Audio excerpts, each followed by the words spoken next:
这几天的天气真冷哦，真侪人会使用会当保持烧热斗阵的厨啊，也毋过意思是提醒讲，温度就唔通超过45度，一届使用嘛唔通超过20分钟。安尼啊，有新的护理人，佮有瘫痪甲糖尿病病人是禁止使用。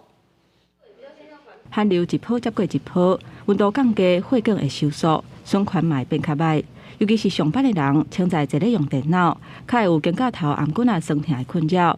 有的人会用午休的，较袂遐尔酸痛甲疲劳。上班的时候可能肩颈啊，整天打字会比较酸痛一点，就会用这个热敷垫舒缓那个酸痛的感觉。不过使用午休珠啊，就要较细致咧，因为动力式的午休珠啊是属于第1等级医疗器材，透过电铃转化做热铃，会当达到消透筋肉酸痛的效果。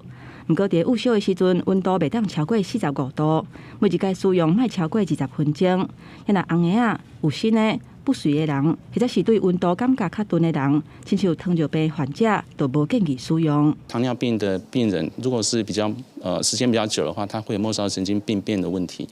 那末梢神经病变就会感觉迟钝，感觉迟钝就是他可能有些小伤口不知道，或者是过热他也不知道，所以使用时间一长的话，它就会热累积起来，就会产生一些烫伤。医师强调讲，午休珠啊，毋是用愈久就愈有效。